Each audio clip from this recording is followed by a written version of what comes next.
Chicken ಪ್ರಿಯರು ತುಂಬಾ ಇಷ್ಟಪಟ್ಟು ತಿನ್ನುವಂತಹ ಈ ಚಿಕನ್ ಬಿರಿಯಾನಿ ಈಸಿ ಟು ಟೇಸ್ಟಿಯಾಗಿ ಹೇಗೆ ಮಾಡೋದು? ತುಂಬ ಜನ ಡಾಬಾ ಸ್ಟೈಲ್ ಆಗಲಿ ಸ್ಟ್ರೀಟ್ ಫುಡ್ ಸ್ಟೈಲ್ ಆಗಲಿ ಅಲ್ಲಿ ಸಿಗುವಂತಹ ಚಿಕನ್ ಬಿರಿಯಾನಿ ರುಚಿನ ತುಂಬ ಇಷ್ಟಪಡ್ತಾರೆ. ಸೊ ಅದೇ ರುಚಿನ ಮನೇಲಿ ಮಾಡ್ಕೊಂಡು ತಿಂದರೆ ಎಷ್ಟು ಚೆಂದ ಇರುತ್ತಲ್ವಾ? ಸೊ ನಮಸ್ಕಾರ ಎಲ್ಲರಿಗೂ, welcome back to my YouTube channel. So ಇವತ್ತಿನ ರೆಸಿಪಿ ಬಂದು ಚಿಕನ್ ಬಿರಿಯಾನಿನ ನಾನು ಮಾಡ್ತಾಯಿದ್ದೀನಿ. ಸೊ ನೀವೇನಾದರೂ ನನ್ನ ವಿಡಿಯೋನ ಫಸ್ಟ್ ಟೈಮ್ ವಿಸಿಟ್ ಮಾಡಿ ನೋಡ್ತಾ ಇದ್ದರೆ ಸೊ ಈಗಲೇ ಹೋಗಿ ಸಬ್ಸ್ಕ್ರೈಬ್ ಆಗಿ ಹಾಗೆ ಬೆಲ್ ಐಕನ್ನ ಕ್ಲಿಕ್ ಮಾಡಿ. ಸೊ ತಡ ಮಾಡೋದು ಬೇಡ, ಚಿಕನ್ ಬಿರಿಯಾನಿನ ಹೇಗೆ ಮಾಡೋದು ಅಂತ ನೋಡೋಣ ಬನ್ನಿ. ಮೊದಲನೇದಾಗಿ ನಾನಿಲ್ಲಿ ತೊಗೊಂಡಿದ್ದೀನಿ 1 kg ಚಿಕನ್ನ. ಸೊ 1 kg ಚಿಕನ್ನ ತೊಗೊಂಡು ನಾನು ವಾಶ್ ಮಾಡ್ಕೊಳ್ತಾ ಇದ್ದೀನಿ. ಸೊ ಚೆನ್ನಾಗಿ ವಾಶ್ ಮಾಡಿಕೊಂಡು ಇಲ್ಲಿ ನೀರು ಹೋಗಿಸ್ಕೊಳ್ಳೋಕ್ಕೆ ನಾನು ಬಿಡ್ತಾಯಿದ್ದೀನಿ. ನೆಕ್ಸ್ಟ್ ಇವಾಗ ಬಿರಿಯಾನಿ ಮಾಡೋದಕ್ಕೆ ಏನೇನು ಮಸಾಲ ಬೇಕು ಅಂತ ನೋಡ್ಕೊಳ್ಳೋಣ. ನಾನಿಲ್ಲಿ 2 ರಿಂದ 3 ಈರುಳ್ಳಿನ ಕಟ್ ಮಾಡ್ಕೊಂಡಿದ್ದೀನಿ, ಹಾಗೆ 2 ಟೊಮೆಟೊ, 4 ಹಸಿರುಮೆಣಸಿನ್ಕಾಯಿ, ಸ್ವಲ್ಪ ಶುಂಠಿ ಬೆಳ್ಳುಳ್ಳಿ ಪೇಸ್ಟ್, ಹಾಗೆ ಸ್ವಲ್ಪ ಕೊತ್ತಂಬರಿ ಸೊಪ್ಪು, ಸ್ವಲ್ಪ ಪುದೀನ ಸೊಪ್ಪು, ಹಾಗೆ 1/2 ಲೆಮನ್, ಚಕ್ಕೆ, ಲವಂಗ, ಕಸ್ತೂರಿ ಮೇಥಿ, ಸೋಂಪು, ಪುಲಾವ್ ಎಲೆನ ತೊಗೊಂಡಿದ್ದೀನಿ. ನಾನಿಲ್ಲಿ ಫಸ್ಟೇ ಅಕ್ಕಿನ ನೆನೆಸಿ ಇಟ್ಟಿದ್ದೀನಿ. ಸೊ ನೀವು ಅಷ್ಟೇ ಅಕ್ಕಿನ ಫಸ್ಟೇ ನೆನೆಸ್ಬಿಟ್ಟು ಇಟ್ಕೊಳ್ಳಿ ಬಿರಿಯಾನಿ ಮಾಡುವಾಗ. ನೆಕ್ಸ್ಟ್ ಇವಾಗ ಸ್ಟವ್ ಆನ್ ಮಾಡಿ ಪ್ಯಾನ್ ಇಟ್ಟು ಆಯಲ್ನ ಹಾಕ್ಕೊಳ್ತಾ ಇದ್ದೀನಿ. ಸೊ ಆಯಲ್ನ ಹಾಕ್ಕೊಂಡು ಚಿಕನ್ನ ಹುರ್ಕೋಬೇಕಾಗುತ್ತೆ. ಯಾಕಂದರೆ ಅದರಲ್ಲಿರೋ ನೀರನ್ನ ನಾವು ಡ್ರೈ ಮಾಡ್ಕೋಬೇಕಾಗುತ್ತೆ. ಯಾಕಂದರೆ ನೀರಿದ್ದರೆ ಬಿರಿಯಾನಿ ಚೆನ್ನಾಗಾಗಲ್ಲ, ಅದಕ್ಕೋಸ್ಕರ ನೀವು ಸ್ವಲ್ಪ ಆದರೂ ಡ್ರೈ ಮಾಡ್ಕೊಳ್ಳಿ. ಸೊ ನೀವು ಯಾವುದೇ ಚಿಕನ್ ರೆಸಿಪಿ ಮಾಡಬೇಕು ಅಂದ್ರೂ ಕೂಡ ನೀವು ನೀರನ್ನ ಹೋಗಿಸ್ಕೊಳ್ಳೇಬೇಕಾಗತ್ತೆ.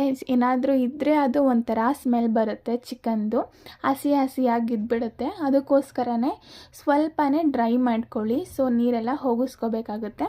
ಸೊ ಇವಾಗ ಕಂಪ್ಲೀಟಾಗಿ ನೀರೆಲ್ಲ ಡ್ರೈ ಆಗಿದೆ. ನಾನೆಲ್ಲ ಆ್ಯಡ್ ಮಾಡ್ತಾಯಿದ್ದೀನಿ ಸ್ವಲ್ಪ ಅರಿಶಿನ, 1 ಟೀ ಸ್ಪೂನ್ ಆದರೂ ಅರಿಶಿನ ಹಾಕ್ಕೊಂಡು ಚೆನ್ನಾಗಿ ಎಲ್ಲನೂ ಮಿಕ್ಸ್ ಮಾಡ್ಕೋಬೇಕಾಗುತ್ತೆ. ಸೊ ಚಿಕನ್ಗೆಲ್ಲ ಅಂಟೋ ಥರ ಎಲ್ಲ ಮಿಕ್ಸ್ ಮಾಡ್ಕೊಳ್ಳಿ.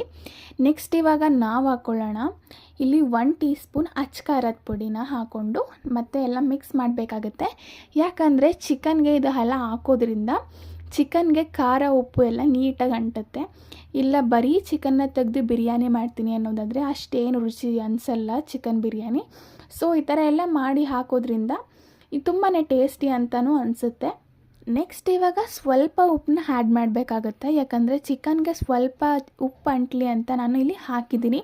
ಯಾಕಂದರೆ ಮತ್ತೆ ನಾವಲ್ಲಿ ಬಿರಿಯಾನಿ ಮಾಡಬೇಕಾದ್ರೆ ಉಪ್ಪನ್ನ ಹಾಕೋಬೇಕಾಗುತ್ತೆ. ಅದಕ್ಕೋಸ್ಕರ ಇಲ್ಲಿ ಸ್ವಲ್ಪನೇ ಹಾಕ್ಕೊಳ್ಳಿ, ಜಾಸ್ತಿ ಹಾಕ್ಕೊಳ್ಳೋಕೆ ಹೋಗ್ಬೇಡಿ. ಸೊ ನೋಡಿ ಎಣ್ಣೆ ಎಲ್ಲ ಹೇಗೆ ಬಿಟ್ಟಿದೆ. ಈ ಥರ ಮಾಡೋದ್ರಿಂದ ತುಂಬಾ ಟೇಸ್ಟಿಯಾಗಿ ಬರುತ್ತೆ ಚಿಕನ್ ಬಿರಿಯಾನಿ. ಸೊ ಇವಾಗ ಇದು ರೆಡಿ ಆಗಿದೆ. ಇದನ್ನು ಪಕ್ಕಕ್ಕಿಟ್ಟು ನಾನಿಲ್ಲಿ ಕುಕ್ಕರ್ನ ಇಟ್ಕೊಳ್ತಾ ಇದ್ದೀನಿ. ನೆಕ್ಸ್ಟ್ ಇವಾಗ ಕುಕ್ಕರ್ ಕಾದ ನಂತರ ಸೊ ಅದಕ್ಕೆ ಆಯಲ್ನ ಹಾಕ್ಕೊಳ್ತಾ ಇದ್ದೀನಿ. ಸೊ ಜಾಸ್ತಿನೂ ಹಾಕೋಬೇಡಿ, ಕಡಿಮೆನೂ ಹಾಕೋಬೇಡಿ, ಅಂದರೆ ಸ್ವಲ್ಪ ಮೀಡಿಯಮ್ ಆಗಿ ಹಾಕಿ ಬೆಳೆಸಿ ಅಂತ ಹೇಳ್ತಾ ಇದ್ದೀನಿ. ಯಾಕಂದರೆ ಜಾಸ್ತಿ ಹಾಕೋದ್ರಿಂದನೂ ಕೈಗೆ ಎಲ್ಲ ತಿನ್ನುವಾಗ ತುಂಬಾ ಎಣ್ಣೆ ಅಂಟಿರುತ್ತೆ. ಇನ್ನು ಬಾಡಿ ಒಳಗಡೆ ಹೋದರೆ ಹಾರ್ಟ್ಗೆ ತುಂಬಾ ಪ್ರಾಬ್ಲಮ್ ಆಗುತ್ತೆ. ಸೊ ಅದಕ್ಕೋಸ್ಕರ ಮೀಡಿಯಮ್ ಆಗಿ ಹಾಕಿ, ಹಾಗೆ ನಾನಿಲ್ಲಿ ತುಪ್ಪನೂ ಹಾಕ್ಕೊಳ್ತಾ ಇದ್ದೀನಿ. ಸ್ವಲ್ಪ ಎಣ್ಣೆ ತುಪ್ಪ ಹಾಕೋದ್ರಿಂದ ತುಂಬಾ ಚೆನ್ನಾಗಿ ಬರುತ್ತೆ. ಸೊ ನಾನು ಈಗಾಗಲೇ ತೋರಿಸಿರೋಂತಹ ಮಸಾಲಗಳನ್ನ, ಅಂದರೆ ಬಿರಿಯಾನಿ ಮಸಾಲಗಳನ್ನ ನಾನಿಲ್ಲಿ ಆ್ಯಡ್ ಮಾಡ್ಕೊಳ್ತಾ ಇದ್ದೀನಿ.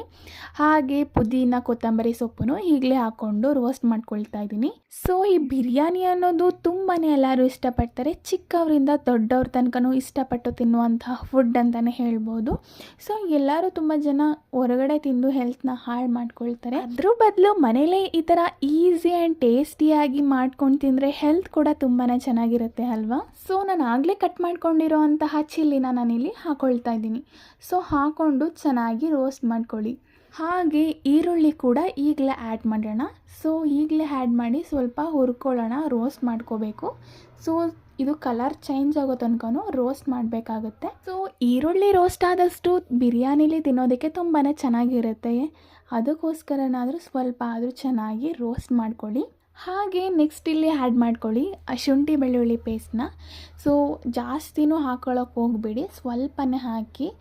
ಇದು ಹೇಗೆ ರೋಸ್ಟ್ ಮಾಡಬೇಕಂದ್ರೆ ಇದ್ರ ಸ್ಮೆಲ್ಲೆಲ್ಲ ಪೂರ್ತಿಯಾಗಿ ಹೋಗಬೇಕು ಶುಂಠಿ ಬೆಳ್ಳುಳ್ಳಿ ಪೇಸ್ಟ್ದು. ಅಲ್ಲಿ ತನಕ ಸ್ವಲ್ಪ ಚೆನ್ನಾಗಿ ರೋಸ್ಟ್ ಮಾಡ್ಕೊಳ್ಳಿ. ಈಗ ಟೊಮೆಟೊ ಆ್ಯಡ್ ಮಾಡ್ಕೊಳ್ಳೋಣ. ಸೊ ಅದನ್ನು ಆ್ಯಡ್ ಮಾಡಿಕೊಂಡು ನಾವು ಆಗಲೇ ಹುರಿದಿಟ್ಟಿರೋ ಅಂತಹ ಚಿಕನ್ನ ಇಲ್ಲಿ ಹಾಕ್ಕೊಳ್ಳೋಣ. ಹಾಕ್ಕೊಂಡು ನಾವಿಲ್ಲಿ ಧನಿಯಾ ಪೌಡರ್ನ ಇಲ್ಲಿ ಹಾಕ್ಕೊಳ್ತಾ ಇದ್ದೀವಿ. ಹಾಗೆ ಸ್ವಲ್ಪ ಖಾರದ ಪುಡಿನೂ ನಾವಿಲ್ಲಿ ಆ್ಯಡ್ ಮಾಡ್ಕೊಳ್ತಾ ಇದ್ದೀವಿ. ಸೊ ನಿಮ್ಮ ಮನೇಲಿ ಚಿಕ್ಕ ಮಕ್ಕಳು ಏನಾದರೂ ಖಾರ ತಿನ್ನಲ್ಲ ಅಂದರೆ ಸ್ವಲ್ಪನೇ ಬಳಸಿ, ಇಲ್ಲ ನಾವು ಖಾರ ತಿಂತೀವಿ ಅಂದರೆ ಸೊ ನಾರ್ಮಲಾಗಿ ಬಳಸ್ಬೋದು. ಸೊ ಈ ಮಸಾಲಗಳನ್ನ ಹಾಕ್ಕೊಂಡು ಸ್ವಲ್ಪ ರೋಸ್ಟ್ ಮಾಡಿಕೊಂಡು ಆಗಲೇ ನೆನೆಸಿಟ್ಟಿರೋ ಅಂತಹ ಅಕ್ಕಿನ ನಾವೀಗ ಹಾಕ್ಕೊಳ್ಳೋಣ. ಸೊ ಇವಾಗಲೇ ಅಕ್ಕಿ ಹಾಕ್ಕೊಂಡು ಎಲ್ಲ ಕಡೆ ನೀಟಾಗಿ ಮಿಕ್ಸ್ ಮಾಡ್ಕೊಳ್ಳೋಣ.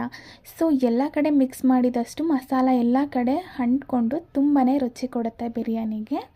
ಹಾಗೆ ನಾವಿಲ್ಲಿ ನೀರನ್ನ ಹಾಕ್ಕೊಳ್ಳೋಣ. ಸೊ ನೀವೇನಾದರೂ ಬೇಗ ಮಾಡಬೇಕು ಅಂದರೆ ನೀರನ್ನ ಬೇಕಿದ್ರೆ ಬೇರೆ ಕಡೆ ಒಂದು ಕಡೆ ಕುದಿಸ್ಕೊಂಡಿರಿ, ಬಿಸಿ ಮಾಡ್ಕೊಂಡಿರಿ. ಬಿಸಿ ಮಾಡಿಕೊಂಡು ಹಾಕ್ಕೊಳ್ಳೋದ್ರಿಂದ ಬೇಗ ವಿಷಲ್ ಆಗುತ್ತೆ, ಬೇಗ ಬಿರಿಯಾನಿ ಕೂಡ ಆಗುತ್ತೆ. ಇಲ್ಲ ಅನ್ನೋದಾದರೆ ನಾರ್ಮಲ್ ವಾಟರ್ನೇ ನೀವು ಹಾಕ್ಕೊಂಡು ಮಾಡ್ಕೊಬೋದು. ನೆಕ್ಸ್ಟ್ ಈಗ ರುಚಿಗೆ ತಕ್ಕಷ್ಟು ಉಪ್ಪನ್ನ ನಾನಿಲ್ಲಿ ಹಾಕ್ಕೊಳ್ತಾ ಇದ್ದೀನಿ. ನಾನಿಲ್ಲಿ ಕಲ್ಲು ಉಪ್ಪನ್ನ ಬಳಸ್ತಾ ಇದ್ದೀನಿ. ನೆಕ್ಸ್ಟ್ ಇವಾಗ ಸ್ವಲ್ಪ ಕುದಿಯೋಕ್ಕೆ ಬಿಟ್ಟು ರುಚಿ ನೋಡಿ ಹಾಗೆ ಕುಕ್ಕರ್ನ ಕ್ಲೋಸ್ ಮಾಡೋಣ. ಸೊ ಕುಕ್ಕರ್ನ ಕ್ಲೋಸ್ ಮಾಡಿ 1-2 ವಿಷಲ್ನ ಕೂಗಿಸ್ಕೊಳ್ಳಿ ಸಾಕು. ನೆಕ್ಸ್ಟ್ ಇವಾಗ ವಿಷಲ್ ಕೂಡ ಕೂಗ್ತಿದೆ. ಸೊ ವಿಷಲ್ನ ಕೂಗಿಸ್ಕೊಂಡು ಸ್ವಲ್ಪ ಹೊತ್ತು ಹಾಗೆ ಬಿಟ್ಟು ನೆಕ್ಸ್ಟ್ ಇವಾಗ ಓಪನ್ ಮಾಡೋಣ. ಓಪನ್ ಮಾಡಿ ಆಗಲೇ ತೋರಿಸಿದಂತಹ ನಿಂಬೆಹಣ್ಣ ಸ್ವಲ್ಪ ಹಾಕ್ಕೊಳ್ಳೋಣ. ಹಾಕ್ಕೊಂಡು ಎಲ್ಲ ಕಡೆ ಚೆನ್ನಾಗಿ ಮಿಕ್ಸ್ ಮಾಡ್ಕೋಬೇಕು. ಯಾಕಂದರೆ ಬಿರಿಯಾನಿ ಬೇಯುವಾಗ ಮಸಾಲ ಎಲ್ಲ ಕೆಳಗಡೆ ಹೊಂಟೋಗಿರುತ್ತೆ. ಸೊ ಆ ಮಸಾಲಗಳನ್ನೆಲ್ಲ ನಾವು ಚೆನ್ನಾಗಿ ಮಿಕ್ಸ್ ಮಾಡ್ಕೋಬೇಕಾಗತ್ತೆ ರೈಸ್ ಜೊತೆಗೆ. ಅದಕ್ಕೋಸ್ಕರ ಈಗ ಫುಲ್ ಚೆನ್ನಾಗಿ ಚಿಕನ್ ಕೂಡ ಎಲ್ಲ ಬೆಂದಿದೆ. ಈಗ ಫುಲ್ ಚೆನ್ನಾಗಿ ಮಿಕ್ಸ್ ಮಾಡ್ಕೋಬೇಕಾಗತ್ತೆ. ಮಿಕ್ಸ್ ಮಾಡಿಕೊಂಡು ಪ್ಲೇಟ್ಗೆ ಹಾಕ್ಕೊಳ್ಳೋಣ. So finally chicken biryani ready ಆಗಿದೆ. So easy to tasty cook ಅಂತಲೇ ಹೇಳ್ಬೋದು. ಆ್ಯಂಡ್ ಈ ವಿಡಿಯೋ ನಿಮಗೆ ಇಷ್ಟ ಆಗಿದರೆ ಫ್ರೆಂಡ್ಸ್ ಆ್ಯಂಡ್ ಫ್ಯಾಮಿಲಿಗೂ ಶೇರ್ ಮಾಡಿ, ಲೈಕ್ ಮಾಡಿ, ಕಮೆಂಟ್ ಮಾಡಿ. ಸೊ ಹಾಗೆ ಸಬ್ಸ್ಕ್ರೈಬ್ ಮಾಡ್ಕೊಳ್ಳಿ ಅಂತ ಹೇಳ್ತಾ ಸಪೋರ್ಟ್ ಮಾಡ್ತಾಯಿರಿ. Thanks for watching.